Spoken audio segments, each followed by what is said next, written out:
as abusive as my dad was. It's not, he's dead. He can't hit me anymore. Anybody else have a bad dad? Yeah, the rest of you, is he here right now? Can he hurt you? My dad was a pathological liar. He was not a good person. He would lie about where he was. My mom had to go pick him up from a bar on Christmas Eve. He's like, pull over here at the Walmart, let me buy a gun for my son.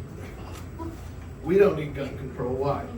So a drunk man walks into Walmart, buys a shotgun, we go out to shoot skeet, not like how you guys know it, but clay pigeons, right? Okay. We weren't that close. And physically not sexually abusive.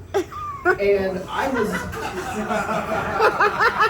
was just weakling. I couldn't get the clay pigeon out of there, and he's just pull. And it's not leaving. He's just pull. He's like, pull, God damn it. I put everything I had into it. It hit him square in the back and dropped. And years later, I heard him tell me a story, and he goes, you know, I could have sworn that Casey shot me with that new shotgun. I thought, God damn it. I can't believe that I didn't think of that first. You know, it would have saved me so much time. My family came up from Kansas City. They're here at the bar. Can we get a woo? First time they've seen me do comedy. My sister is here. It's very exciting for me because we got a lot closer as adults. We weren't always close as kids. She was always bigger and stronger than me, right? I didn't get bigger and stronger till probably years from now even. And when she was becoming a lady, if that's what you want to call the end result, she had these terrible mood swings. I mean, awful mood swings. And we would fight. We would physically fight. And we'd have to go to the hospital. I would be bleeding more than she was, right? It was just awful. And so they put her on medication to deal with the mood swings. And over time, I mean, I'm glad to say, Tiff, wherever you are, because the light is very blinding. It is really worked out. She's really evened out. Mood swings are gone now. I mean, she's just always a cunt, right? So, full time. We got any girl dads out there? No, I don't mean like girls filling the role of dads. I'm talking about dads of girls. Nobody? I'm in? Yeah. Great. This is really going to go well.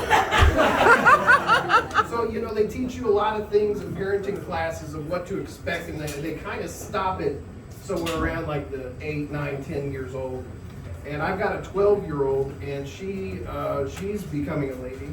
And she was having really bad cramps the other day, and she had to go to softball practice. She goes, I don't want to do it. And I said, well, I hear that working out helps with this. And so she went. I don't know if it's true. I'm a guy. So I was raised by women. That's what they say. So she goes. She has a great practice. I said, man, hey, I'm so proud of you. Right? You did a really good job today. You really toughed it out. She was, Dad, I was having period pains. I said, in dad fashion, well, at least they weren't exclamation mark pains. Right? She was clearly not entertained. She said, Dad, I was bleeding from my vagina. I said, you're disgusting. Don't you ever say that to me. And she goes, what would you do? And I looked at her, and I'm like, I don't have that. She said, if I cut you on the arm, and you were bleeding, what would you do? I said, what would I do? I am field medic certified. I would apply direct pressure. I would get a tourniquet, and I would go to the doctor. You know what I wouldn't do? I wouldn't bleed for a week. Pretend everything's okay for the next 3 weeks, and let it happen again every month for the rest of my life. So we ended up going to Target because we had to get some stuff for all that, right? And I don't know if you guys know this, but they sell sex toys in Target and Walmart.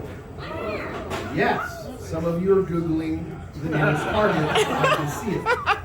So the way I find this out is the worst way to find it out. I am in one aisle and she is in another, and she goes, Dad, what's this? And puts it in the cart.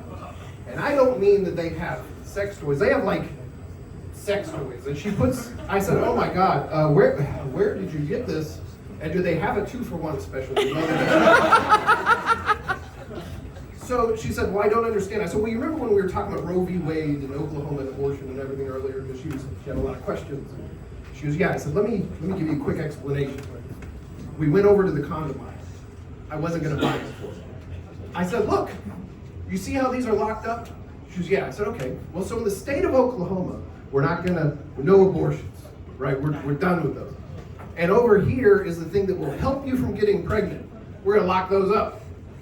But on aisle 7, if you're not happy with those two options, pregnancy or be awkward and ask for condoms, on aisle 7, you can go fuck yourself. Thank